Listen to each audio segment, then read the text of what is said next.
Good morning बच्चों। Class 7 में हम साइंस सब्जेक्ट पढ़ रहे हैं, जिसमें अध्याय 5वां हमारा अम्ल, क्षारक और लवण शुरू हो गया था, है ना। तो हमने पढ़ा था कि अम्ल, क्षारक और लवण क्या होते हैं। इसका पढ़ा था हमने अम्ल क्या होता है। अम्ल वह पदार्थ होता है जिसका जलीय विलयन स्वाद में खट्टा होता है। क्या होता है? अम्ल वह पदार्थ होता है जिसका जलीय विलयन स्वाद में खट्टा होता है। फिर क्षारक पढ़ा था, क्षार वह पदार्थ है जिसका जलीय विलयन स्वाद में कैसा होता है? कड़वा होता है और चिकनाहट, यदि छूने से वो साबुन जैसे चिकना लगता है। लवण क्या है? जब अम्ल और क्षारक की अभिक्रिया होती है, मतलब अम्ल और क्षार की अभिक्रिया होती है, तो हमें लवण प्राप्त होता है। ठीक है ना। तो हमने इतना यहाँ तक पढ़ा था कि अम्ल क्या है, क्षार क्या है और लवण क्या है, यहाँ तक पढ़ लिया था। उसके बाद हमने पढ़ा सूचक। हम क्या पढ़ेंगे? सूचक, है ना। तो कोई पदार्थ आम्लीय अथवा क्षारकीय है, मतलब किसी पदार्थ को हमको देखना है कि उसकी प्रकृति आम्लीय है या क्षारकीय है। तो इसका परीक्षण करने के लिए क्या होता है? एक विशेष प्रकार के पदार्थों का उपयोग किया जाता है। कोई भी पदार्थ या वस्तु आम्लीय या क्षारकीय है तो इसको जांच करने के लिए एक विशेष प्रकार का पदार्थ का उपयोग किया जाता है, जिसे क्या कहते हैं? सूचक कहते हैं। तो ये पदार्थ क्या कहलाते हैं? सूचक क्या है? कोई पदार्थ आम्लीय अथवा क्षारकीय है, इसका परीक्षण करने के लिए विशेष प्रकार के पदार्थों का उपयोग किया जाता है। ये पदार्थ क्या कहलाते हैं? सूचक कहलाते हैं। ये पदार्थ क्या कहलाते हैं? सूचक कहलाते हैं, है ना। अब क्या है? सूचक दो प्रकार के होते हैं। सूचक कितने प्रकार के? दो प्रकार के होते हैं। एक प्राकृतिक सूचक होता है और दूसरा मानव निर्मित सूचक होता है ना।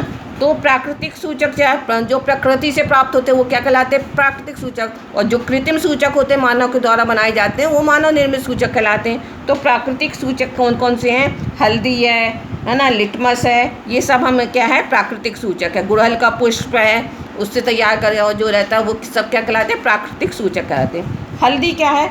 हल्दी क्या है? एक प्राकृतिक सूचक है। हल्दी क्या है? एक प्राकृतिक सूचक है। अब हल्दी को हम देखेंगे कि हल्दी प्राकृतिक सूचक क्या है। तो हल्दी का रंग कैसा होता है? पीला होता है। हल्दी का रंग कैसा होता है? पीला होता है। और हल्दी प्राकृतिक सूचक है। हल्दी के रंग पर अम्ल का प्रभाव नहीं पड़ता। हल्दी के रंग पर अम्ल का क्या होता है? कोई भी प्रकार नहीं पड़ता। यदि इसको अम्ल में किया जाए तो हल्दी का रंग चेंज नहीं होता। लेकिन क्षार के साथ हल्दी क्या होता है? यदि क्षार के साथ इसकी अभिक्रिया होती है तो हल्दी पीले रंग से बदलकर भूरे या लाल रंग का बदल देती है। हल्दी का रंग बदल जाता है, कैसा हो जाता है? पीले रंग का हो जाता है या लाल भूरे रंग का हो जाता है। जैसे यदि आपने देखा होगा, यदि आपके कपड़े में हल्दी का दाग लग गया है ना, कपड़े में हल्दी का दाग लग गया, उसे हम यदि साबुन से धोते हैं तो साबुन से धोने से क्या होगा? उसका रंग क्या होगा? पीले रंग से क्या हो जाएगा? बहुत डार्क लाल रंग का हो जाएगा या भूरे रंग का हो जाता है। तो क्या होता है? क्षार के साथ क्या होता है? हल्दी का रंग बदल जाता है ना। और क्यों बदल जाता है? क्योंकि जो साबुन क्या है? साबुन में क्षार होता है ना। साबुन क्या है? क्षारक है। तो इस कारण हल्दी का रंग पीले से लाल रंग का हो जाता है। हल्दी का पीला रंग बदल करके रेडिश ब्राउन कर देता है। क्षार जो होता है वो हल्दी के रंग को बदल देता है। ठीक है। अब हमने ये देखा हल्दी। इसी प्रकार हम देखते हैं कि ये दूसरा दिया है सूचक के रूप में गुड़हल के पुष्प। मतलब एक गुड़हल के पुष्प से ही जो विलयन के तैयार किया जाता है वो क्या होता है? सूचक के रूप में होता है। तो उसके पहले हम यहाँ देखते हैं कि लिटमस पेपर, है ना। इसके पहले हम यहाँ देखें लिटमस पेपर। तो लिटमस पेपर भी क्या है? एक प्राकृतिक सूचक है। लिटमस पेपर क्या है? एक प्राकृतिक सूचक है जो पानी में घुलनशील होता है। लिटमस पेपर क्या है? एक प्राकृतिक सूचक है और पानी में घुलनशील होता है।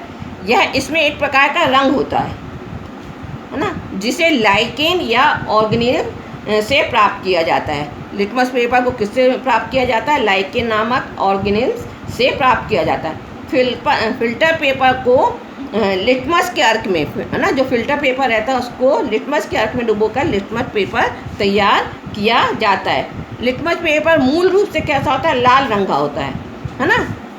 इसका उपयोग किस में किया जाता है? इसका उपयोग प्रयोगशाला में अम्ल या क्षार की पहचान करने के लिए सर्वाधिक किया जाता है ना। लिटमस पेपर भी एक प्राकृतिक सूचक है ना। इसका उपयोग किस में किया जाता है? अम्ल या क्षार की कोई पदार्थ या विलयन अम्ल या क्षार है उसकी पहचान करने के लिए लिटमस पेपर का प्रयोग किया जाता है।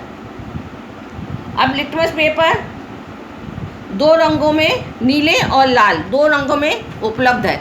नीला लिटमस पेपर और लाल लिटमस पेपर है। यदि नीले लिटमस पेपर को अम्ल में डालते हैं, है ना, यदि नीले लिटमस को अम्ल में डालते हैं तो उसका रंग क्या हो जाता है, लाल हो जाता है। नीला लिटमस कैसा होता है, अम्ल में डालने से लाल रंग का हो जाता है। इसके विपरीत यदि लाल लिटमस को क्षार में डालते हैं तो लाल लिटमस का रंग कैसा, नीला रंग हो जाता है। मतलब अम्ल में नीला लिटमस लाल हो जाता है और क्षार में लाल लिटमस कैसा हो जाता है, नीला हो जाता है। तो बच्चों ये लिटमस पेपर का आपका समझ में आ गया होगा। अब हमको देखना है कि सूचक के रूप में गुड़हल के पुष्प, है ना, तो ये क्या है, जो गुड़हल का पुष्प है वो भी प्राकृतिक है। ये क्या है, प्राकृतिक रहता है। इसके लिए क्या करना हमको कि इसके लिए हम एक प्रैक्टिकल करते हैं, मतलब क्रियाकलाप करते हैं कि गुड़हल की पुष्प की कुछ पंखुड़ियाँ, गुड़हल का जो पुष्प रहता है उसकी कुछ पंखुड़ियों को हम इकट्ठा करते हैं और किसी बीकर में उसको रख देते हैं। गुड़हल के पुष्प की कुछ पंखुड़ियों को इकट्ठा करते हैं और एक बीकर में रख देते हैं उसको। इसमें थोड़ा गर्म जल मिलाते हैं। उसमें क्या करेंगे, हम बीकर में जो गुड़हल की पंखुड़ियाँ रखी है उसमें हम क्या करेंगे, गर्म जल मिलाएंगे। गर्म जल मिलाने के बाद उसको हम कुछ समय तक वैसे ही रखे रहेंगे, है ना। कब तक रखेंगे उसको, जब तक कि वो जल है वो रंगीन नहीं हो जाए, ठीक है ना। जल का रंग कैसा होता है ना, जल का रंग कोई होता ही नहीं है। जल का रंग जब हम गुड़हल की पंखुड़ियाँ उसमें डालेंगे और गर्म जल डालेंगे, उसको इतने समय तक रखेंगे जब तक कि वो जल रंगीन ना हो जाए। अब रंगीन जल को, जो रंगीन जल बन गया है, उसको हम सूचक के रूप में प्रयोग करेंगे, है ना। सूचक के रूप में प्रयोग करने के लिए हम क्या करेंगे कि हमने ये परख नली ली है ना। एक परख नली में हमने आम्लीय पदार्थ रखा है और दूसरे हमने क्या किया, क्षारकी रखा है ना। एक में आम्लीय है और दूसरे में क्षारक। एक परख नली में अम्ल है और दूसरी परख नली में हमने क्या करा है, क्षारक रखा है। आम्लीय और क्षारकी विलयन में इसका क्या प्रभाव पड़ता है देखते हैं। तो गुड़हल के पुष्प का सूचक आम्लीय विलयों को, है ना, जो आम्लीय विलयन होगा इसमें हम क्या करेंगे, जो सूचक बना हुआ है गुड़हल के पुष्प का, उसकी ड्रॉपर की सहायता से हम 5-6 बूंदे इस वाले जो आम्लीय विलयन है उसमें डालेंगे। तो क्या होगा, उसका रंग क्या होगा, बहुत गहरा गुलाबी हो जाएगा, मर्चेंटा कलर का रंग बन जाएगा, बहुत बैगनी कलर बन जाएगा उसका। तो उसका जो रंग है वो चेंज होके गहरा गुलाबी या मर्चेंटा कलर बन जाएगा। और यदि हम इसमें जिसमें क्षारकीय विलयन है उसमें, मतलब ये सूचक की, गुड़हल के पुष्प के सूचक की 5-6 बूंदे डालेंगे तो उसका रंग कैसा हो जाएगा, हरा हो जाएगा, है ना। उसका रंग चेंज होके हरा कर देता है। तो अब क्या है, ये इससे क्या पता चलता है कि आम्लीय, मतलब कौन सा सूचक आम्लीय है कौन सा क्षारकीय, इससे हम इन विलयनों का प्रयोग करके देख सकते हैं। इसका हम देख सकते हैं कि कौन सा विलयन आम्लीय है या क्षारीय। तो गुड़हल के पुष्प का क्या क्या है, सूचक आम्लीय विलयन में कैसा हो जाता है, गहरा गुलाबी हो जाता है, और क्षारकीय विलयनों को ये क्या कर देता है, हरा कर देता है।